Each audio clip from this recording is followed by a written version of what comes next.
Hi folks, you're with Tacitus today at your Pushback channel. Thank you for joining this live stream. And in this chat, I'd like to talk about the quality or capability or qualifications of mass migration, the migrants that are coming to the West, and the overall equation of mass migration. So now I've made some references to this in previous vids or live streams, but I'd like to sort of just highlight a couple of things before getting into the meat of it all. Australia has something that every year that the government does what's called an intergenerational report, and there are different names for it in other countries. So it's effectively what will Australia look like a generation from now, so 20, 25 years from now. So it speculates and prognosticates on how things will look and so on. What sort of population will be here, what will be their goals and aspirations, the state of the economy, and so on and so forth. So one of the things that was interesting in a rare moment of candor, whether by accident or design is hard to say, but effectively they looked at the mass migration into Australia, and bear in mind Australia is a country of just over 25 million people that's taking in all its different forms nearly 300,000 people a year. So that's a large intake in an overall percentage sense. So, but of these people that are coming in, how many of them are economically viable? So that was one of the sort of the considerations that was buried a little bit in this intergenerational report, and it said that in effect only, I think it was about 16% of migrants coming in were what's called viable. That is, they were able to speak at least passable English. They had skills that were needed in the economy, and they could get employment fairly quickly and could pay their own way. They didn't need to access government services and so on. So that is, they were net contributors to the economy. So having a look at that, if you look at, say, 1 in 6, 1 in 7 approximately, depending on how you look at their numbers, are viable. So that's a very small number. Now, so let's say 15%, roughly one in 6 or thereabouts. So that means 85% or on or about 85% of the migrants coming in are non-viable, and that ranges from not viable at all to just totally non-viable. They're absolutely dependent on the state for everything, and this seems to be the case now. Only about 1/3 to 40%, depending on how you look at it, of migrants coming into Australia, and as far as I can tell, the West generally have any sort of alleged or purported skills, but there are so many scams, and I need so many scams going on in this area that, for example, Chinese scams are someone that speaks a regional, rural dialect of Mandarin, and they'll insist that's the skill that they have to bring the person out to the West, and so in that way they can bring out these low IQ peasant girls from in the middle of nowhere and bring them out to Australia and the West to be dishwashers or to sweep floors or to be nannies in the household of the wealthier Chinese and so on. So there are all these scams. The Indian scams are bringing out alleged expert programmers. They're legion. So even if we look at that number of, say, 40% of skilled migrants coming out to Australia, reality is, of course, there's far fewer than that.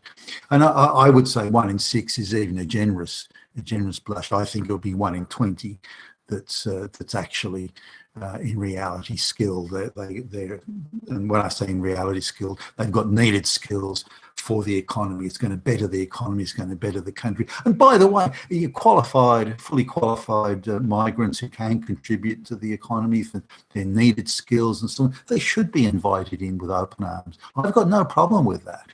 I think they add value to the economy. Just there's not many of them out there. There's very few of them. Even 5% of the immigrants out of the 300,000 in Australia that migrants that came here, then we're looking at maybe 15,000 somewhere in that order, actually have needed skills, and the majority of them are from other white Western countries.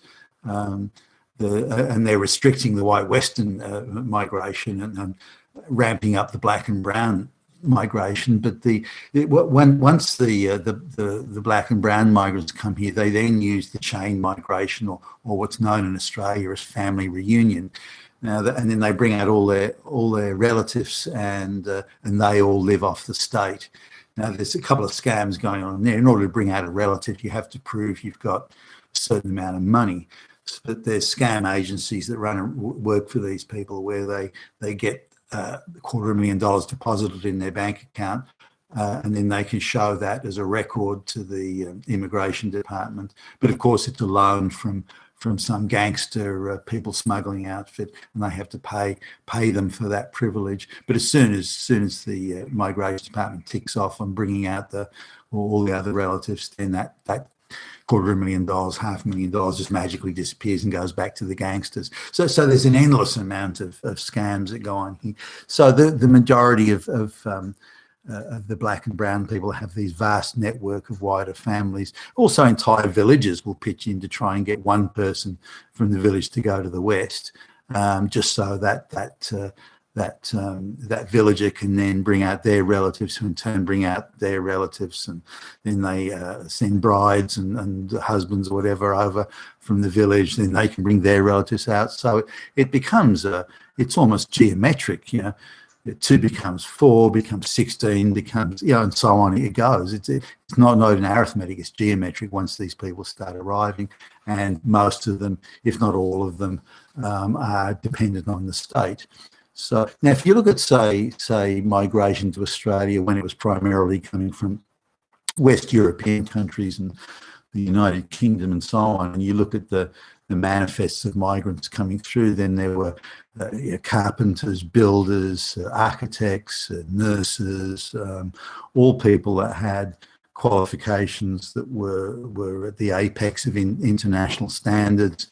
They were all accepted in Australia as being competent. There was no need for crossover exams or further tests or top-up courses or anything like that you need from the third world countries.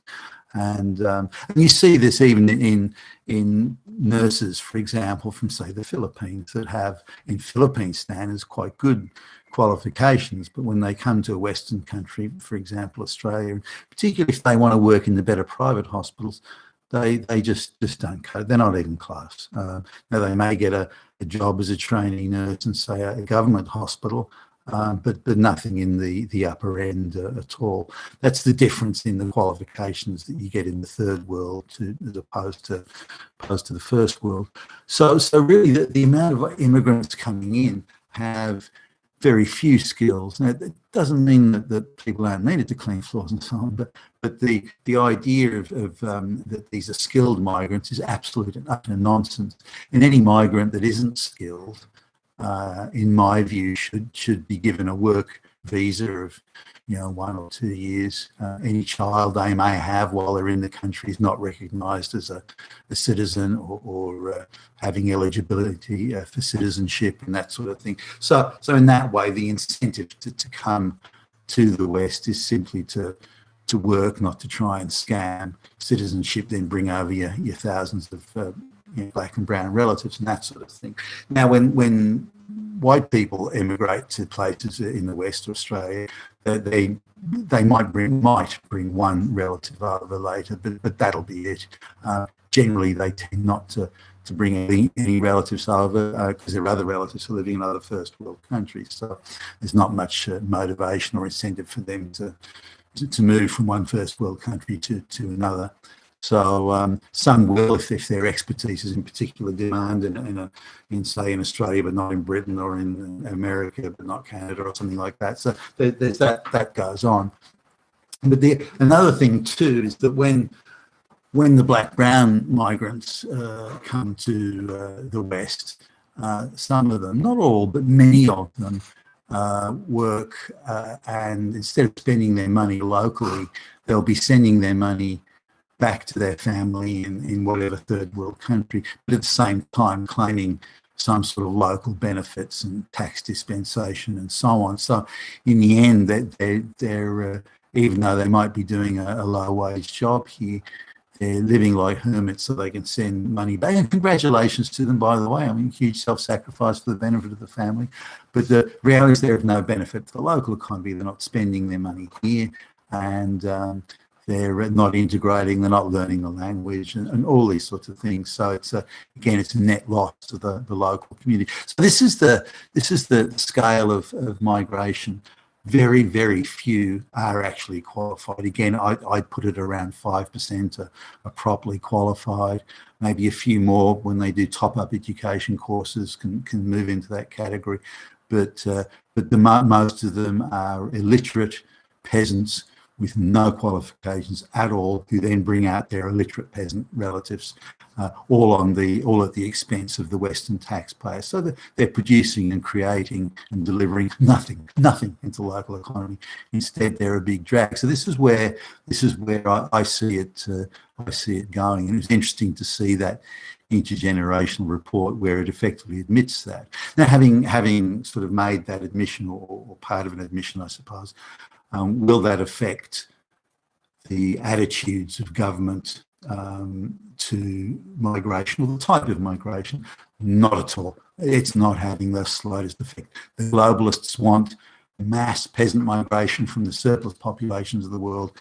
They want it into the economically active West, and they want us to stuff as many of these peasants as they possibly can into the West, and the local population be damned. So even though everyone sort of privately admits that the immigration is not viable economically, or even sensible or reasonable, or has any specific direct economic purpose or anything like that. It's just a general ideological thing of, let's dilute the white vote, let's reduce wage costs, and let's increase consumption, and let's do it quickly. So the Australian government is really the next calendar year. The idea is to grow the economy, not through efficiency, not through innovation, not through invention, not through better management, not through better organisational development, nothing through that. It is simply to bring out as many black and brown peasants as they possibly can, and that's somehow going to be a substitute for all other methods of trying to grow and develop the economy. So very, very short-sighted, very self-destructive. Very myopic. I just want it this way, and that's how it is. And if you're a Western government, you want to run large deficits and have high levels of consumption and high levels of credit availability, that sort of thing, you damn well do what the globalists tell you, because they can take that away anytime they want to. And so that's part of the deal. We'll give you this, but you've got to give us that. And that's the Faustian pact that Western governments have made. You've been with Tacitus today at your Pushback channel. Thank you for listening.